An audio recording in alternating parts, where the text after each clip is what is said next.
Well, hello everyone. Welcome to a way too late episode of the Missing Wolves post-game live stream podcast thing. I'm your host, Andrew Dukowitz, beat reporter for Zone Coverage covering the Wolves. And today we got Wilder Adams on. How's it going, man? Man, I think we're pushing the limits tonight, man, with how much energy we can exude on this show. But thankfully, we had maybe the best game of the season. So I think that's going to be able to push us a lot of hours through and make this a fun, exciting, energetic episode, regardless of what time it is. I'm gonna be honest. For everyone in the chat filing in, for people listening to this tomorrow or today, I guess it'd be today. For people listening to this in 6 hours when it goes up on Spotify, I'm tired and I may not have the best energy because 8:30 p.m. start time games are just ludicrous.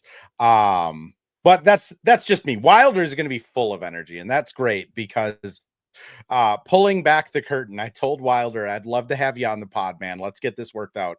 Like 3 months ago, and I did not expect a lot of people to want to be on this pod. So it was like, yeah, Wilder, please come on. But also, there's like a 2.5 month waiting list. So thank you so much for being patient, first off.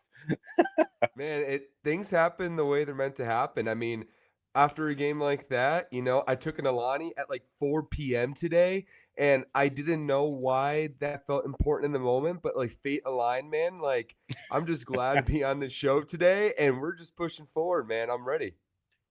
Yeah, and iceberg beats. Yeah, let's go. It was, you had alluded to it a little bit, Wilder. Probably the best win of the season for the Wolves. Probably the most complete game of the season for the Wolves. I think there are some caveats that we can add as we sprinkle through. But first, I mean Anthony Edwards. We probably have to start with him. And anyone joining in the chat, this is a fan-led show, so by all means, ask questions, post comments. But Anthony Edwards played probably his best game of the season. I mean, made every right read, made it every right decision. Double came, got off of it.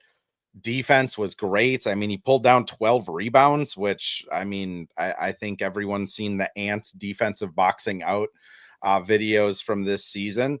Plays 41 minutes coming back off of a foot injury, and then hits a dagger three, gets a ridiculous block. Next defensive possession, pick Shea for the win. I mean, what can you say about Ant on a night like tonight? These are moments that look like a true superstar to the highest extent. It's not always going to be the prettiest. It's not always going to be 42 points, 9 rebounds, 8 assists. Moments like these aren't supposed to be easy. When you're playing a team like Oklahoma City, it's not going to be easy. Ant already sees a lot of doubles. He saw even more tonight. The coverages he was watching were insane. He's coming in, not perfect circumstance, like you're saying, a foot injury. It's a late game, facing a lot of pressure. It's just not an easy environment. And then the game, they don't start out that well. And he's not starting out great. I think he started the game. You can correct me if I'm wrong. I think he was 1 for 5 or 1 for 6 at one point to start the game. But you know what? As the game got tougher, he also aligned with it. He uppered his play to the moment, truly. And just the tough shot making, but also you mentioned it, the rebounding. I thought the effort, the leadership, the energy, Chris Finch getting ejected, just managing the waves, managing the storms as we get through what's never a clean game when you're playing Oklahoma City. That's just what a superstar does. It isn't always about the numbers. It isn't always about the 40 points. Sometimes it's just being a leader, being there in the moment. And Anthony Edwards, whenever there was a moment, he showed that he is in that Shea Gilgeous-Alexander weight class. These are just growing signs that Anthony Edwards is not just only a great basketball player, but he's somebody who's upping his maturity to be up there with some of the best in the world. Yeah, I mean, I I'm gonna not be my normal self and poke holes in Anthony Edwards because he was phenomenal tonight. I mean, zero plus minus when he is playing 41 minutes against a team that's only lost 2 games. That's impressive. His shot making ability tonight was awesome. Only took 6 threes, was trying to get to the rim a ton, and they kind of enforced their their will on Oklahoma City, which let's talk about the Finch side of it, because we saw Finch go after Zach Zarber at the end of the Memphis game. There was some choice F-bombs dropped that were caught on a hot mic, and he just lost it like right off the top tonight. Julius, I haven't looked at all the replays yet. The in arena replays are never the most neutral. So it looked like Julius got fouled. Then it looks like Ant gets fouled, and Finch just goes off the rails, which I really think the team needed that tonight. I think, even though he wasn't with them in spirit, and after Finch got tossed, they actually went on a pretty poor run of basketball for the next 5 minutes. But I do think Finch getting tossed helps lead to Minnesota shooting a absolutely insane 47 free throws tonight. And like, sure, you can sit there and say, like, yeah, how much does Finch actually have a say in it? But, when Finch loses his mind after a couple no calls, I think that does matter. And I think the Wolves benefited from that a little bit. Again, 47 free throws for the Wolves tonight. That's kind of insane. But what's your thought on it? Yeah, 47 free throws. And it's so funny because my first thought when watching that is like 3 years of resentment and tension toward Thunder related game officials just all in one moment. That wasn't just one bad call. That is 3 years of sample there. And Chris Finch, I mean, so funny because as much as I think he lost control, there's a part of me that's always wondering, did Chris Finch also have some of an intuition that the team might have needed something like that? Because we know it with this team in the past. It's a very, this is not in the bad way, but it can be an emotional team in some ways. It kind of needs a spark sometimes to wake up against bad teams, to wake up against sometimes really bad officials. So when you have a moment like that where your coach completely justifies it and it's like, this guy got ejected for us, now we have to wake up and go show our end of the bargain. I do believe the officials after, it didn't feel like a bad officiated game. Sometimes you're just like, okay, why'd you not call that? And then you called that. Maybe picking the moment wasn't perfect, but obviously Minnesota, the physicality OKC usually shows finally came into fruition in the fouling. But it definitely, on top of that, more importantly, just the focus of the team, the effort, the motivation. The energy was good in the beginning, but it became fantastic after the Chris Finch ejection. So I definitely believe he brought a psychological boost.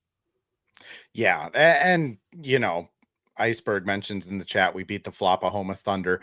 There was some pretty egregious flopping. Chet had one where he looked like he got hit by a car and no one Ant got ball, and I think it was Jaden on the other side, or no, it was Rob that missed him completely.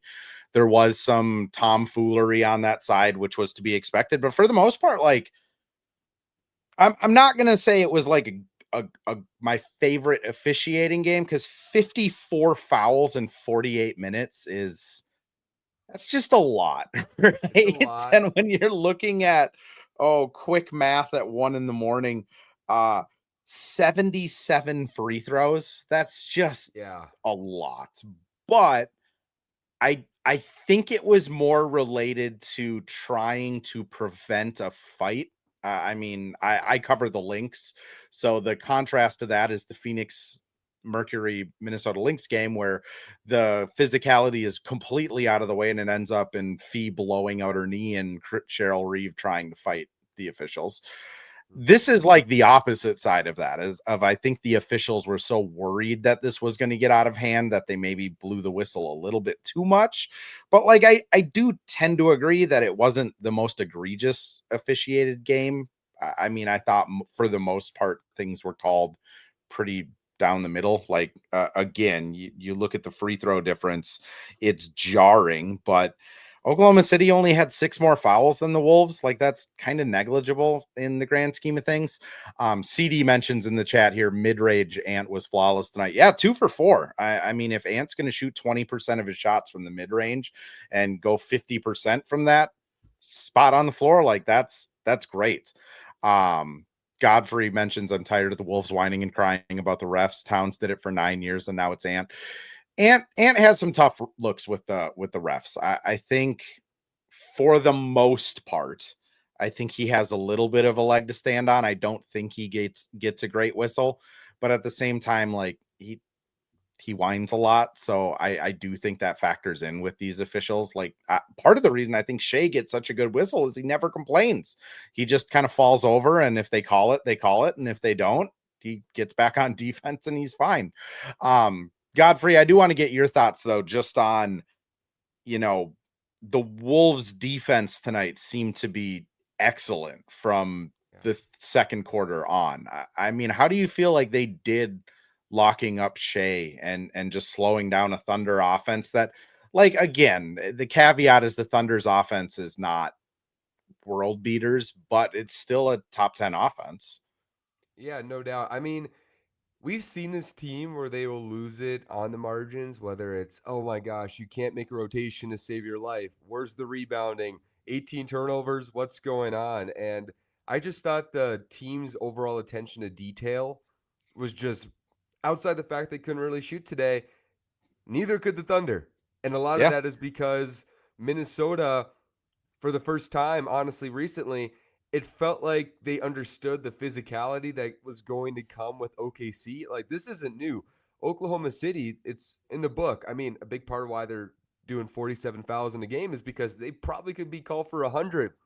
And Minnesota just said today, I'm going to match his physicality. We are going to try to match your attention to detail, match what you guys are doing with your defensive intensity. And just the intensity was excellent. Like outside of a couple occasions, I thought they did a really good job closing defensive possessions. I thought, they're able to collapse on Shea consistently, not get him too comfortable. For the most part, they were very urgent in recovering after going at Shea. And other than a couple instances where they airball it or the ball somehow gets back to them, I thought the rebounding was good. They out rebounded them.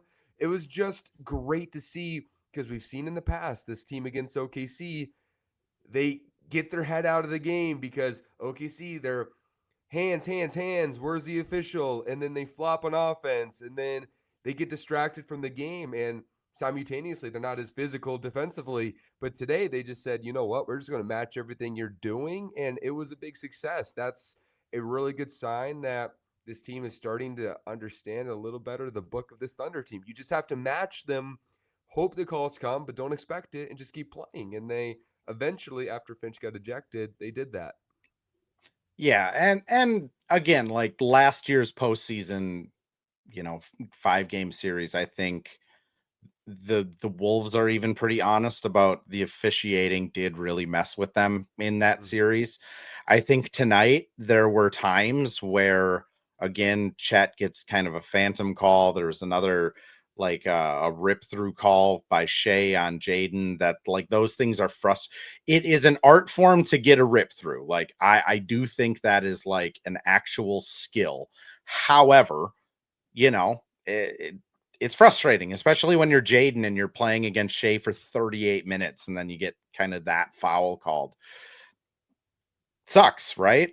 They didn't lose their composure, which I do think matters in the grand scheme of things. And part of not losing their composure, I thought it was really interesting to see Micah Nori and the Wolves bench go offense defense with Rudy and Julius like at the 3-minute mark, which I think that does help with the composure when you are having a lot of stoppages and able to talk it out and kind of do that. Godfrey mentions, okay, missed a ton of open threes played last night. I will give you that they missed a ton of open threes. I would say they had a scrimmage last night against the Los Angeles Clippers.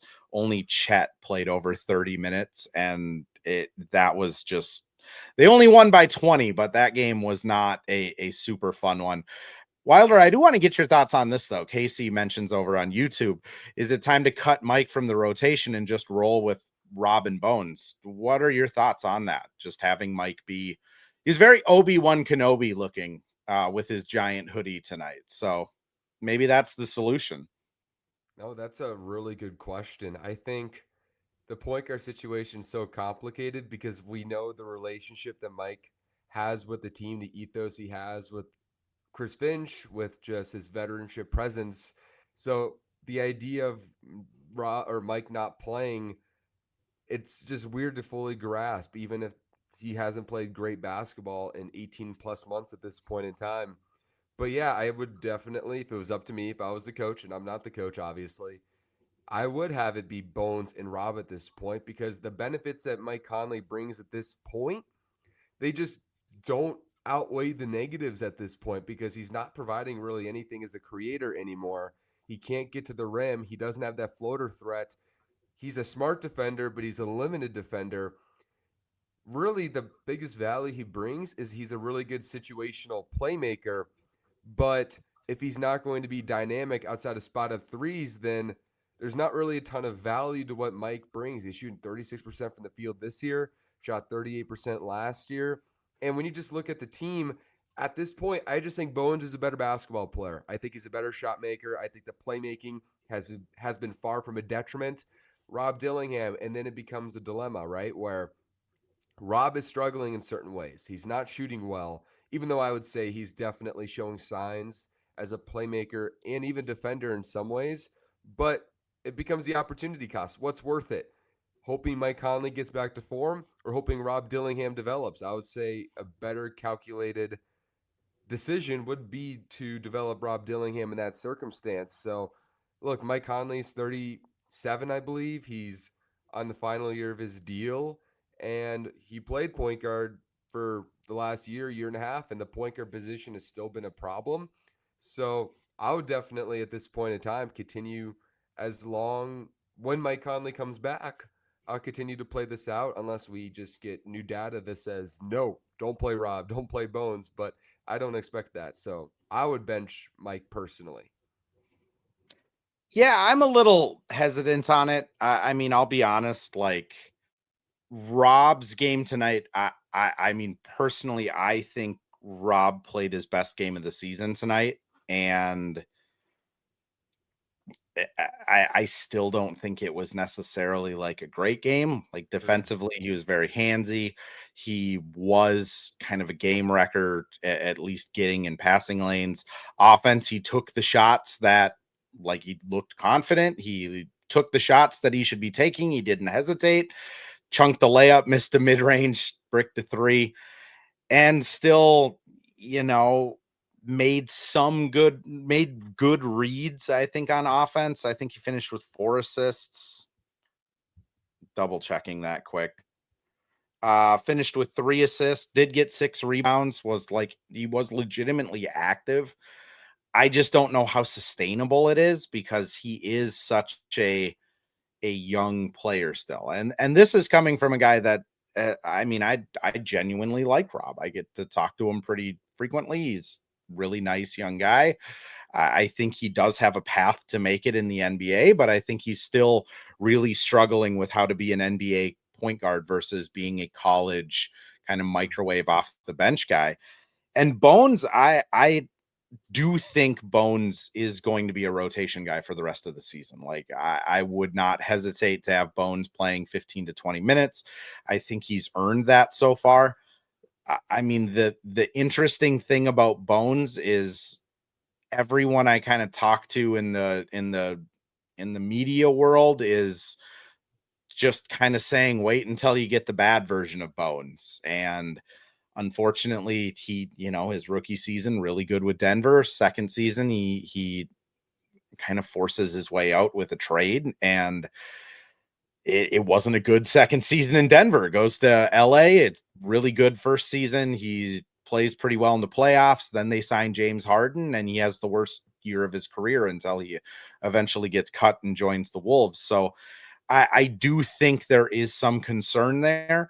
The pushback I have with Mike is I think Mike has been playing over his expectation. Like I think Mike at this point in his career is the 9th guy on the bench. He gets 8 to 10 minutes, and he is used as kind of a calming presence. When another team's on a run, you throw Mike out there, he settles the offense down, he settles the defense down.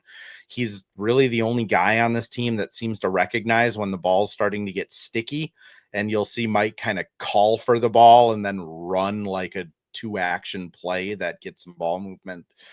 And on defense, like, he's been fine. I don't think he's been worse than Bones. He's been fine.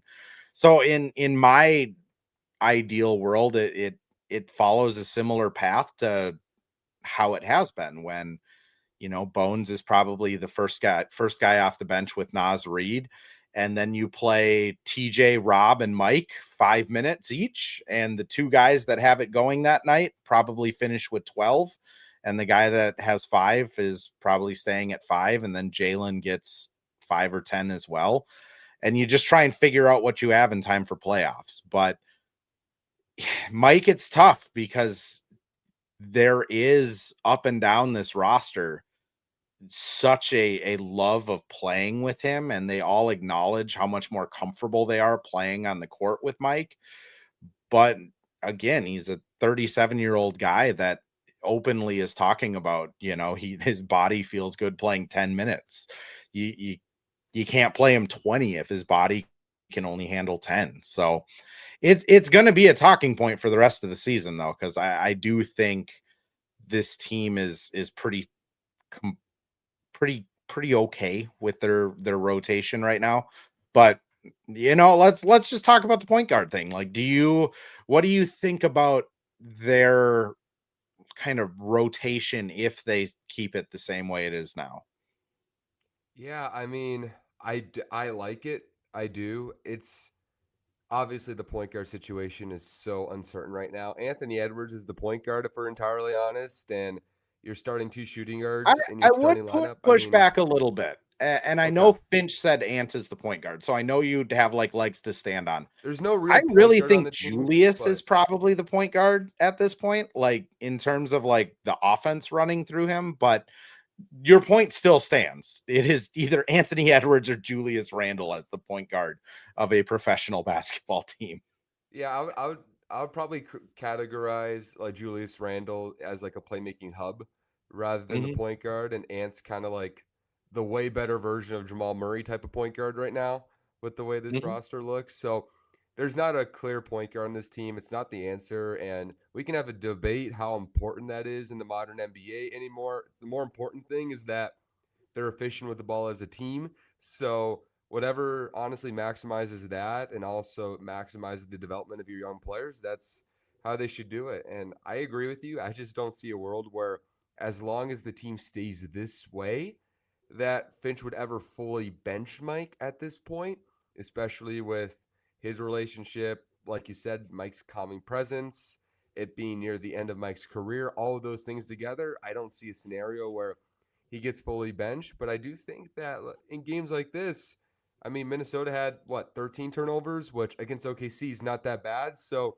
in a Mm-hmm. game like this, what value would Mike Conley bring when you have a swarm of the Keeson Wallaces and the Alex Caruso's throwing at you? And we saw how that affected him in the conference finals last year. So I'm not as confident that the theoretical right game management aspect of his game is a huge one. And that's no disrespect to Mike, as he's done incredible things for the franchise. I get that he's obviously the highest IQ playmaker on the team, but I'm still there's no good options, honestly, if you want a true point guard on the team. But yeah, I would definitely say I kind of look at it more in a macro, what's best for development.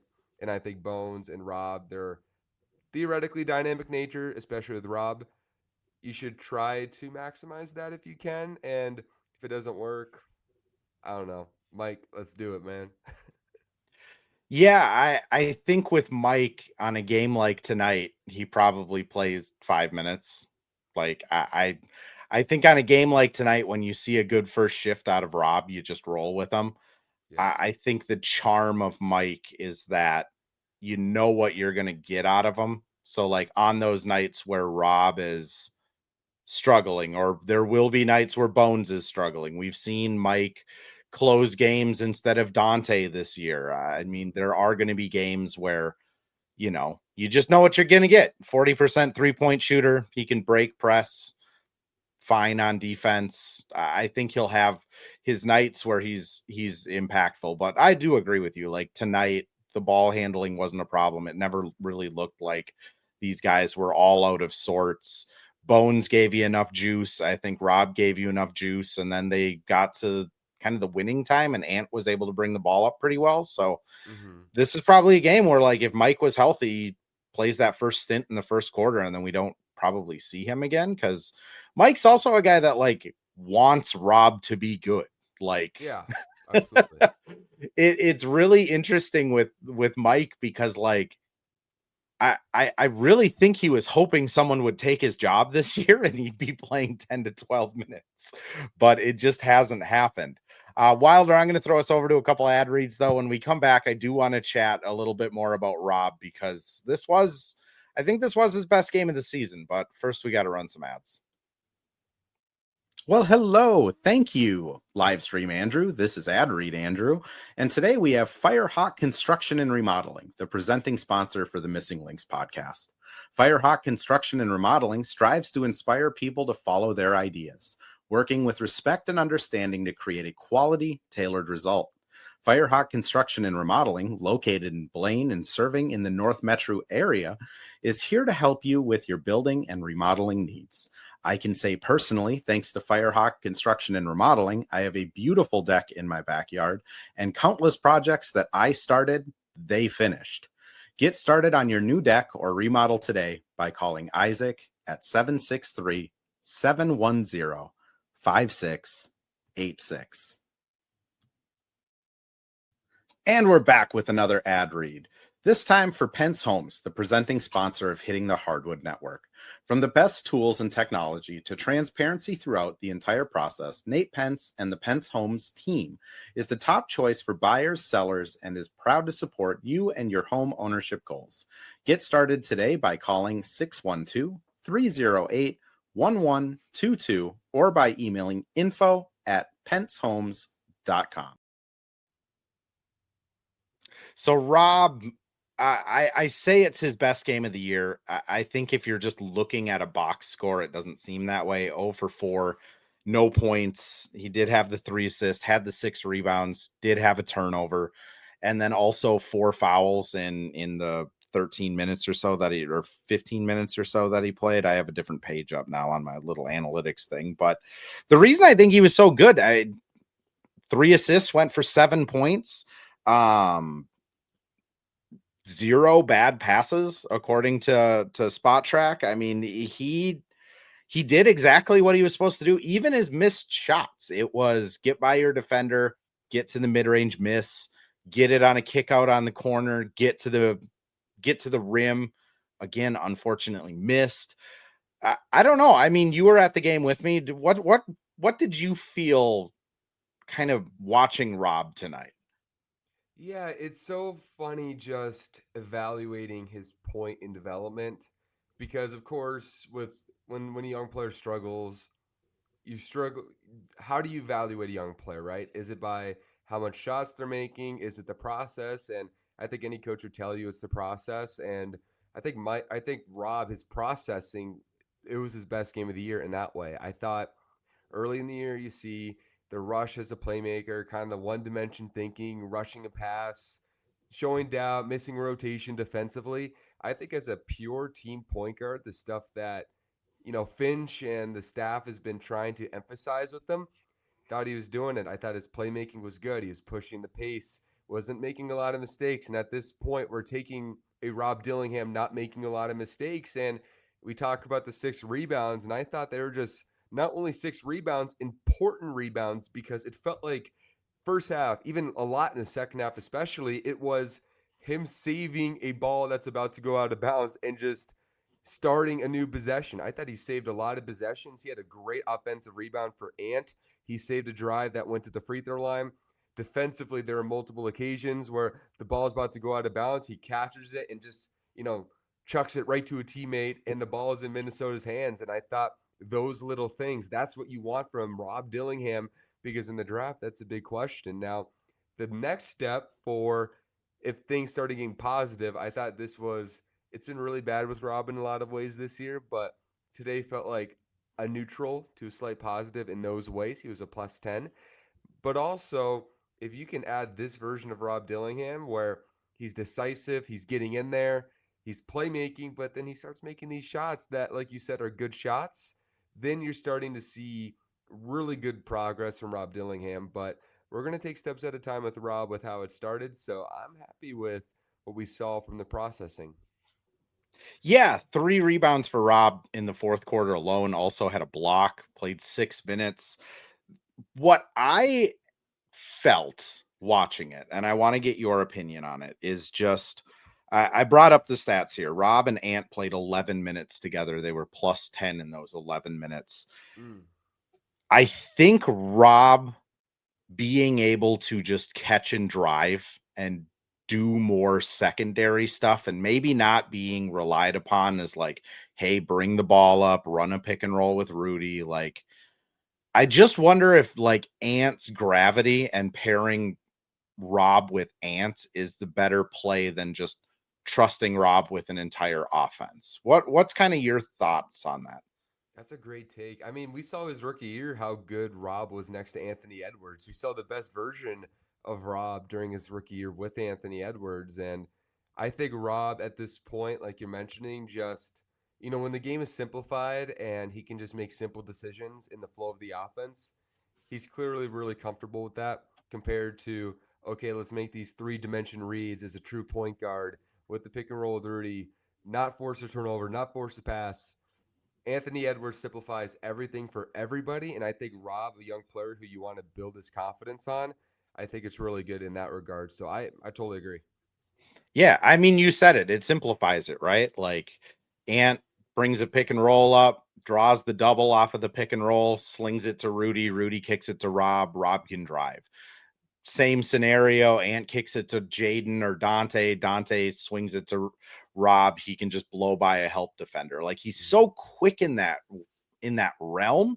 It's just he did it a couple times today, and it's just like that's probably more of the vision for him. And I wonder if it's just now that Ant is back and now that they're kind of forced to play him with Ant, if we're gonna see better games just because he's doing stuff that doesn't require then this isn't I'm gonna phrase it a little differently. Like I don't think Rob is like a not smart basketball player. Like I don't think it's like an IQ issue. I don't think it's a vision issue.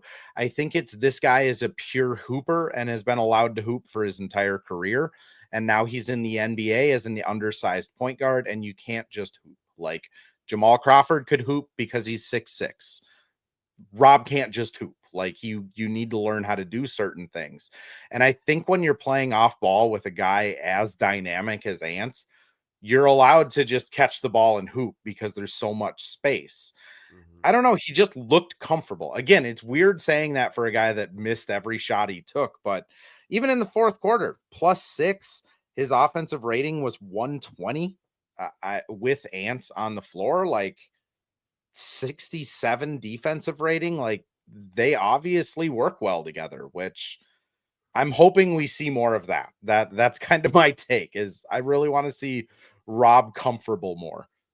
And shout out to you for the stats, man, at 1:30 in the morning. I don't think I could look at a stat sheet right now and stay Shout out awake. to Pivot Fade, one of the best analytic apps out there. Not a sponsor, but I really enjoy the product. Oh, that's great, man. No, shout out to you on that. That's really great. So, no, I'm with you. And I think sometimes when people associate bad decision making or is the game too complicated, they associate it with smart and dumb, and it's not right. He's a young point guard, and the Yeah. NBA is really hard. And the gaps that you grow up with are just much smaller.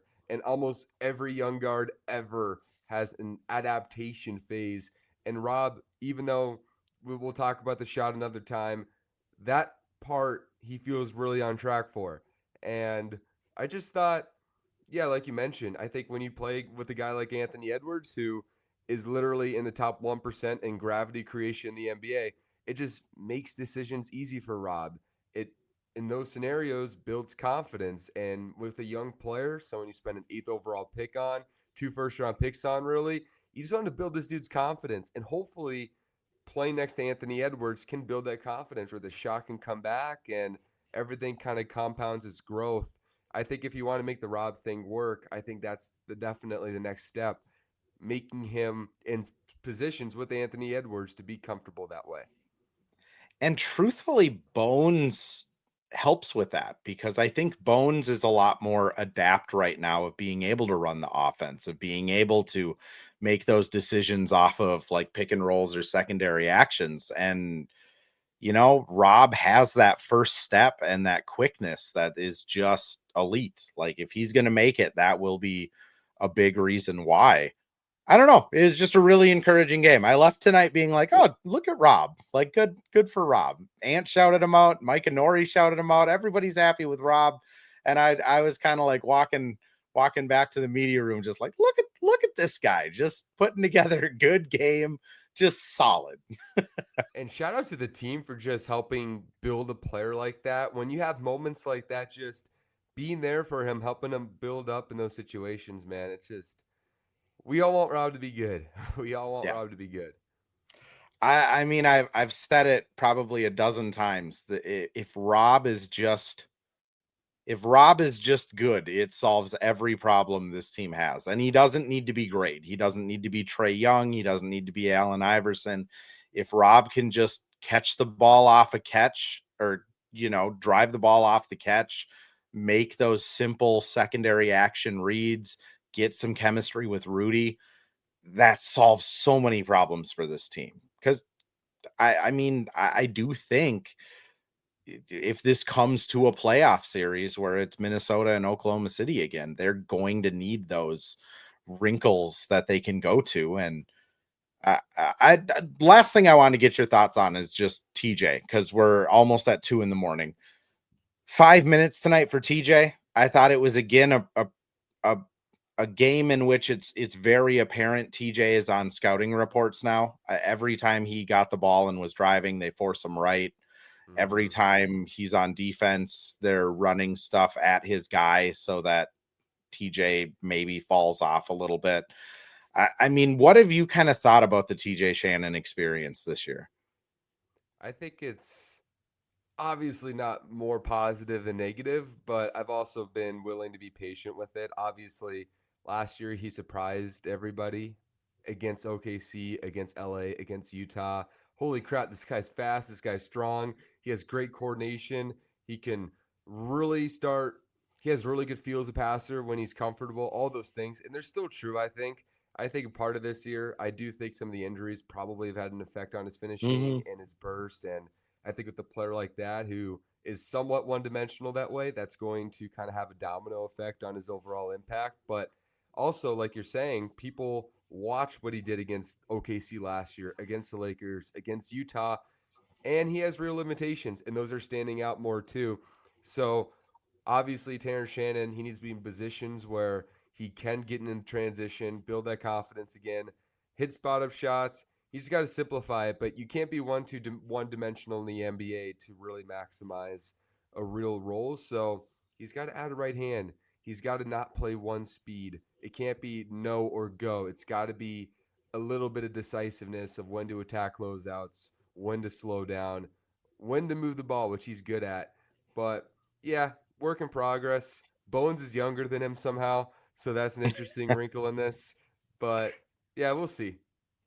Yeah, I mean that's what it is with a lot of these guys, Jalen, TJ, Rob. It's just a we'll see type of thing. But Wilder, I appreciate you coming on. I do want to give you space.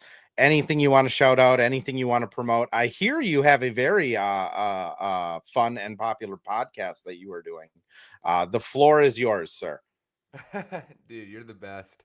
First of all, I'm so proud of you for everything you're doing with zone coverage, the growth as a podcaster, all the different ventures you're pursuing right now, man. You're killing it. But yeah, so I have a podcast. It's called Wilder Wolves Podcast. It's definitely a mix of journalism and fan bias. We embrace both sides of it. So definitely check it out. And yeah, we're going to continue creating consistent content. Andrew Dukowitz right here is a saint because we're about to get right into that too and see if we need another Alani before we start. We'll see. But no, man, you're the best. I'm proud of you. And yeah, definitely check out Wilder Wolves because we're all over the place on all the medias, all the podcasts, listening platforms, YouTube, all of it. Check it out for sure. Awesome. I appreciate it. I will vouch. It is a fun podcast to listen to, fun to be a part of when I join you. And Oh gosh, we're gonna be back again on Sunday. I think they have an earlier game on Sunday, so I won't be quite as grouchy and curmudgeony, but until Sunday, I guess we'll say go Wolves. I mean, they beat Oklahoma City. Can't go wrong with that. No, man, I think we'll be sleeping well tonight.